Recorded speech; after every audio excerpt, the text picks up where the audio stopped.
우리 앞뒤 자고 계신 분들께 이렇게 인사해 보죠. 오늘은 설교가 짧습니다. 자, 인사해 보세요. 오늘은 설교가 짧습니다.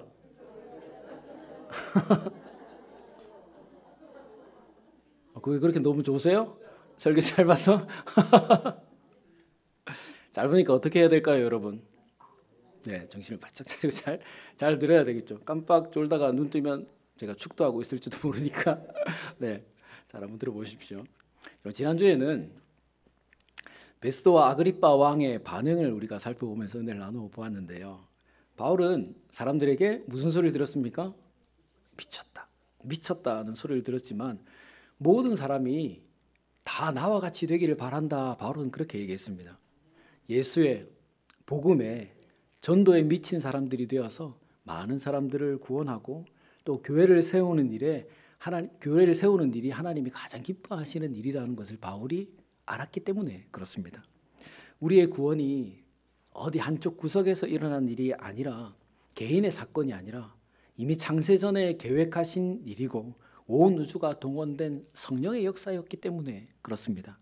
하나님은 우리가 복음 전도에 최선을 다하는 사람이 되기를 원하시고 또 그런 사람을 기뻐하시죠. 그러므로 우리 미친 사람이 되자라는 생각을 가지고 예수의 복음에 전도에 미친 사람이 되어서 우리 사람들을 전도하고 또 교회를 잘 세우는 그런 복된 성도들이 되자라고 말씀을 전해드렸습니다. 오늘은 그 다음 이야기를 살펴볼 텐데요. 여러분, 우리는 최근 몇 달 동안에 사도행전 21장부터 28장의 긴 여정을 이제 함께 해왔습니다. 이제 그 마지막 시점, 바울의 전도 여행이 정리되는 27장을 시작하려고 하는데요. 여러분, 27장과 28장은 사도행전 전체를 이끌고 있는 큰 대주제, 복음의 그 확장과 성취, 복음이 어떻게 예루살렘을 넘어서 사마리아 땅끝까지 확장되어 가는가, 그리고 또 그 명령이 어떻게 성취되어 가는가 하는 것에 대한 그 총괄적인 요약과 정리를 27장과 28장을 통해서 우리가 볼 수 있습니다. 여러분, 사도행전의 저자인 누가는 복음이 어떻게 이렇게 이름이 없던 그 시골 갈릴리에서 시작되었는지, 그리고 또 복음이 어떻게 예루살렘에 이르게 됐는지, 그리고 이스라엘의 수도인 이 예루살렘을 넘어서 당시 가장 큰 제국 로마 제국인 그 제국의 수도인 로마에까지 이르게 되었는지 바울의 그 삶의 여정을 통해서 우리들에게 잘 설명을 해주고 있죠. 복음의 확장과 성취의 그 마지막 장면을 27장, 28장에서 직접 묘사해주고, 그림 그리듯이요, 묘사해주고 있는 것입니다. 하나님께서 23장 11절 말씀에 기록된 대로 로마에서도 증언하게 하리라라고 하는 이 약속을 주님께서 이제 27장을 시작하시면서 바울을 통해서 시작하시는 것이에요. 여러분, 복음이 전해지는 것, 예루살렘에서부터 로마까지 또 유럽까지 전해지는 것은 너무도 좋고 중요한 일 아니겠습니까? 그런데 이 이행 방식이 예루살렘에서부터 로마까지 복음이 전해지는 이 이행하는 방식이 바울이 기대하거나 원하던 방식이 아니었다는 것이 문제가 되지요. 여러분, 사실 바울은 다메섹에서 주님을 만난 후에 단 한순간도 주님의 뜻을 거스르거나 책망받을 만한 일을 한 적이 없습니다. 바울은 다메섹에서 주님을 만나고 난 뒤부터 한 번도 주님의 뜻을 거스른지 않았습니다. 바울이 고백하고 있는 것처럼 복음을 전하는 일에 있어서 나는 내 생명조차도 조금도 귀하게 여기지 않았다라고 여러 번 고백하고 있지 않습니까? 그 바울이 자신의 생명을 담보로 하는 마지막 전도 여행을 이제 시작하려고 하는 것입니다. 여러분, 지금 바울은 자신의 어떤 것을 이루기 위해서 이 여행을 시작한 것이 아닙니다. 오로지 주님의 복음을 로마에까지 전해야 한다는 이 사명을 가지고 시작한 것이에요. 복음을 전하기 위해서 죄수의 신분이 되는 것도 마다하지 않고 오히려 이렇게라도 내가 복음을 전할 수 있게 된 것을 기쁨으로 여기면서 스스로 선택하여 이 배를 타려고 하는 것이에요. 여러분, 한번 생각해 보십시오. 평생을 나를 위해서, 나의 어떤 한 일을 위해서 어떤 한 일을 위해서 애쓰고 또 때로는 고난당한 누군가가 있다 하십시다. 그런데 그 사람의 인생의 그 마지막 순간까지도 나를 위해서 바치려고 합니다. 그럼 여러분들은 나에게 그런 사람이 있다면 어떻게 하시겠습니까? 죽을 길이니까 당연히 처음에는 가지 말라, 막을 수 있다면 막으려고 하지 않겠습니까? 평생을 나를 위해서 산 사람이니까요. 근데 꼭 가야 되는 길이고 꼭 해야 하는 일이라면, 그 사람이 아니면 이룰 수 없는 일이라면 막지는 않는다고 하더라도 가는 길이라도 편하도록, 수월하도록, 또 마지막 그 일을 잘 마치도록 도와주고 배려하지 않겠습니까? 격려하고 위로해 주지 않겠습니까? 꼭 로마까지 가야 되면 편하게 갈 수 있도록, 인정받으며 갈 수 있도록, 사람들에게 박수 받으며 갈 수 있도록 좀 그렇게 해주지 않겠습니까? 사실 오늘 바울이 그런 입장이에요. 주님을 위해서, 주님의 복음을 전하기 위해서 로마로 가려고 하는 것입니다. 그리고 이 길이 죽음의 길이라는 것을 바울은 이미 알고 있습니다.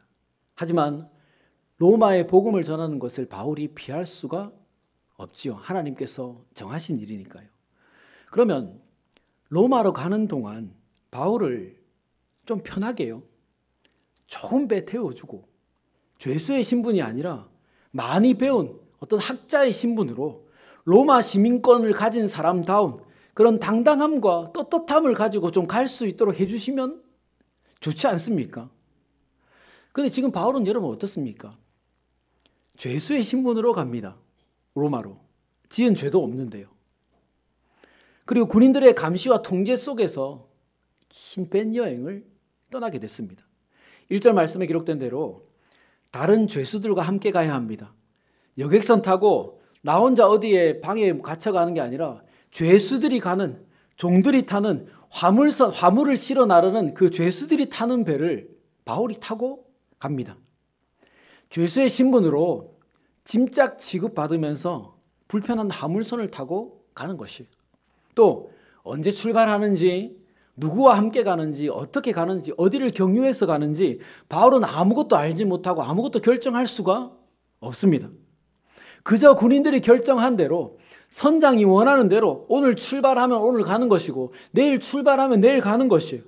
그러니 아무런 결정권도 없이 무기력하게 그저 수동적으로 따를 수밖에 없는 신세가 되어버린 것이에요.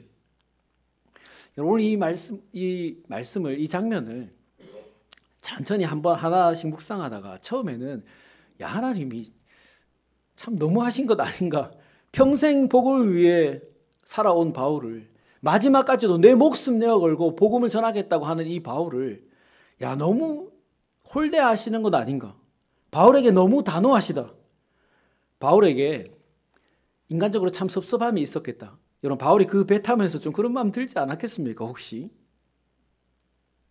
그런 마음이 저에게 들었습니다. 근데 2절 말씀을 읽다가요, 하나님께서 지금 바울에게 그 어떤 것보다 더 큰 배려와 위로를 하고 계시는구나라고 하는 것을 알게 됐습니다. 여러분, 2절 말씀 마지막에 뭐라고 기록되어 있지요? 우리 2절 말씀 같이 한번 읽어볼까요? 2절 말씀. 자, 시작.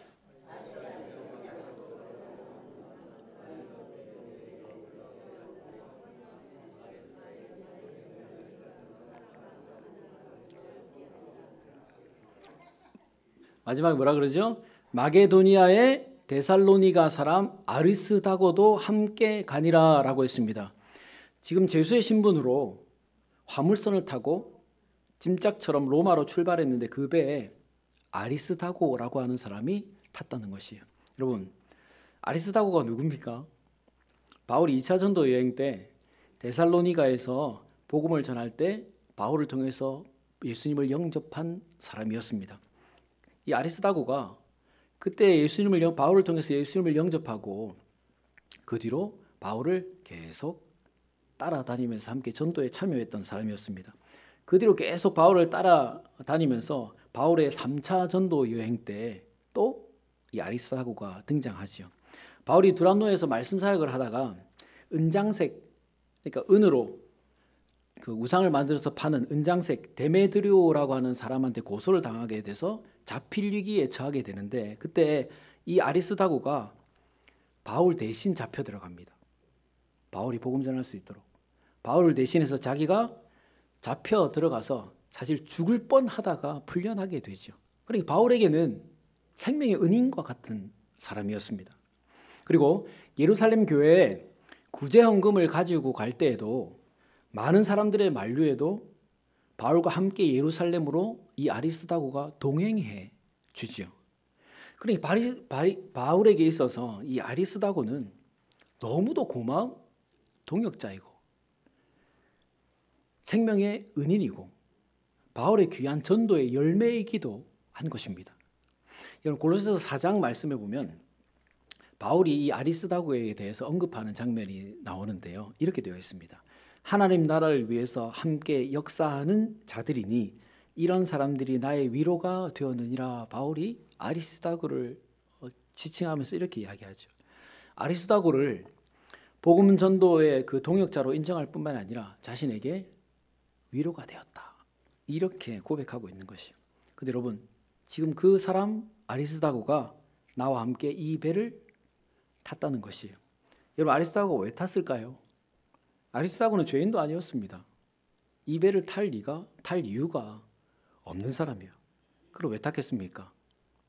바울 때문에 탄 것이에요. 바울 때문에.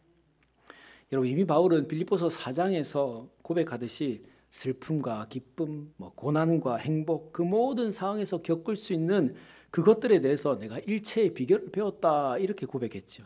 그러니 바울의 입장에서는 복음 전도의 현장에서 겪는 이 좋은 배를 타지 못하는 것, 죄수의 신분으로 가는 것, 누군가로부터 죄인 취급당하는 일, 짐짝 취급당하는 일 이런 것들이 바울을 더 이상 힘들게 하거나 기쁘게 할 수 있는 제목들은 되지 못한다는 것이에요. 그렇다면 여러분, 지금 바울에게 가장 위로가 되고 힘이 되는 것은 무엇이겠습니까? 좋은 배를 타고 가는 것이 바울에게 위로가 되겠습니까? 아니 좋은 배를 타든 나쁜 배를 타든 바울에게는 아무 영향력이 되지 않는데요. 그러니 좋은 배를 타고 가든 화물선을 타고 가든 죄수들과 함께 가든 이것이 바울에게 위로가 될 수가 없다는 것이요. 그럼 바울에게 제일 위로가 될 만한 것이 무엇이겠습니까? 네, 이런 사람들이 나와 함께 있는 것이요. 자신이 복음 전하고 양육한 사람들이 그리스도인으로 든든히 서 있는 모습을 보는 것, 자신과 같이 복음 전도의 현장에서 일체의 비결을 배운 이런 사람들, 그것이 인생의 마지막 사역지인 로마로 향하고 있는 바울에게 있어서 가장 큰 위로와 큰 힘이 되는 것이에요. 여러분 우리도 그렇지 않겠습니까? 예를 들어 내가 전도한 누군가가 있는데 한 10년 동안 열심히 다니더니 시험 들어서 교회를 떠나버렸습니다. 그럼 야 내가 참 힘들 것 아니겠습니까? 근데 내가 전도를 했는데 이 사람이 예를 들어 나중에 신학교로 가서 목회자가 되거나 선교사님이 되었다. 교회 장로님이 되었다. 수십 년 동안 교회 권사로서의 직분을 잘 감당하는 사람이 되었다. 그럼 여러분 그 사람이 무엇을 했는가 이것보다도 지금 이렇게 내가 전도한 사람이 믿음 좋은 사람이 되어 있다라고 하는 것, 그것만으로도 나에게 위로가 되지 않겠습니까? 지금 바울이 이 배에 탄 아리스다고를 보고 그렇다는 것이에요. 야, 내가 지금 비록 복음 때문에 죽음의 길이지만 로마로 가는 이 배에서 내가 오래전에 전도했던 이 아리스다고가 나와 같은 사람이 되어 있구나. 이것을 보았을 때 여러분 얼마나 큰 위로가 되었겠습니까? 또 로마로 가는 길에 가서 바울이 당할 일이 무엇입니까? 2년 동안 감옥에 잡혀 있다가 잠시 풀려났다가 나중에 또 잡혀와서 이제 처형당하게 되잖아요. 그 시간을 다 견뎌낼 수 있는 힘과 원동력을 여기서 충분히 공급받지 않았겠습니까? 그리고 또 한 가지 기대했겠지요. 내가 이 길을 가는 것처럼 아리스다고 너도 이 길을 가야 되지 않겠느냐. 둘이 배를 타고 가면서 무슨 이야기를 했을까요, 여러분? 배를 타고 로마로 가면서 무슨 생각들을 하고 무슨 이야기를 했을까요? 그런 이야기 하지 않았을까요? 야, 아리스다고 내가 성령께서 하시는데 로마에 가면 나 죽는다고 하더라. 복음 전하고 죽는다고 하더라. 그럼 아리스다고 뭐라 하겠습니까? 그럼 안 가면 안 되지 않습니까? 이런 얘기 했을 수도 있죠. 근데 둘이서 그 배를 타고 가면서 서로 간에 주고받는 이야기가 얼마나 위로가 되었겠습니까? 여러분, 자신이 복음 전하고 양육한 사람들이 그리스도인으로 든든히 서 있는 모습, 자신과 같은 복음 전하는 사람이 되어 있는 모습을 보고 얼마나 큰 위로와 힘을 받았을까요? 그리고 근데 지금 이배의 일체의 비결을 배운 사람, 복음 때문에 죽음도 마다하지 않는 사람, 동역자를 위해서 목숨도 기꺼이 내어놓을 준비가 되어 있는 사람, 아리스다고가 자신과 함께 배를 타고 동행하게 되었다라고 하는 것을 알게 된 것이에요. 여러분, 바울이 배에서 아리스다고를 보고 큰 위로를 받지 않았겠습니까? 얼마나 큰 기쁨이 되었겠습니까?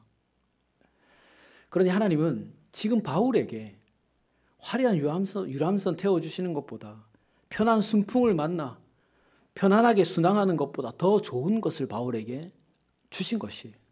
여러분, 아까 말씀드렸지만 아리스다고는 죄인도 아니었습니다. 이 화물선을 탈 만한 이유가 없는 사람이었습니다. 그런데 왜 타고 가는 거죠? 하나님께서 바울을 위해서 아리스다고를 이 배에 태우신 것입니다. 복음 전하기 위해서 로마로 가는 바울에게 위로와 힘을 주시기 위해서 이 배를 태우신 것이에요. 여러분, 하나님은 우리에게 위로와 힘을 주시는 하나님이십니다. 하나님은 우리의 생각보다 더 좋은 것을 예비해 놓고 계신 하나님이십니다.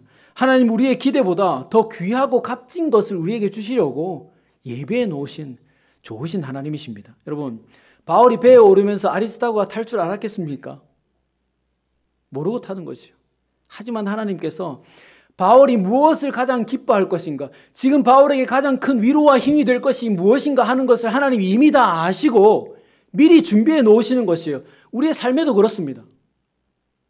하나님, 우리가 가장 필요한 것, 우리의 삶에 위로가 되는 것, 힘이 되는 것, 그것을 하나님이 먼저 잘 아시죠. 그리고 때를 따라 우리의 삶 가운데 그것을 공급하시는 것입니다. 우리 인생의 배에 그런 사람들을 미리 실어 놓으시는 것이에요. 그리고 만나서 또 2025년 이 한 해의 긴 항해를 마칠 수 있도록 위로해 주시는 것입니다. 2025년, 6년, 7년 하나님의 나라에 갈 때까지 인생이라고 하는 이 긴 항해 속에서 때를 따라 하나님이 그런 사람들을 보내주셔서 우리로 하여금 이 믿음의 여정을 잘 마칠 수 있도록 위로하시고 힘을 주시는 것이에요. 여러분, 우리는 바울이 복음 전도 현장에서 얼마나 많은 애를 썼는지 우리는 잘 알고 있습니다. 그런 바울에게 하나님은 가장 필요한 것들을 주시고 위로해 주시고 힘을 주신 것입니다. 여러분, 오늘 복음 전도의 현장에서 이런 위로와 힘을 공급받으며 우리도 살아가야 되지 않겠습니까?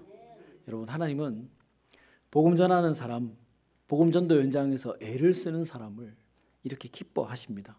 그리고 힘을 주십니다. 그리고 그런 자들을 도우시고 인도해 주십니다.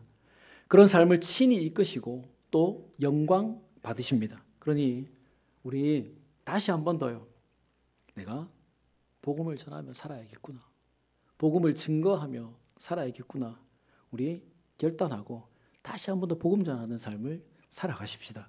한 사람 바울을 택하시고 그의 전 삶을 통해서 주의 복음을 전하게 하시고 영광 받으셨고, 끝내 하나님의 일을 성취하시면서 그 모든 상황 속에서 위로하시고 힘을 주시며 함께 하신 하나님께서 우리의 삶에도 동일하게 함께 하시면서 위로하시고 힘을 공급하여 주실 것입니다. 그러므로 우리 주님 오실 때까지 복음 전도의 현장에서 우리 최선을 다해서 복음을 전하고 또 그런 자들에게 주시는 풍성한 복을 다 받아 누리게 되시기를 주님의 이름으로 축원합니다. 같이 기도하겠습니다. 좋으신 하나님, 감사합니다. 생명의 복음을 전하게 하시고 또 복음 전하는 자들에게 주시는 위로와 힘을 주시니 감사합니다. 오늘은 바울의 이야기를 가지고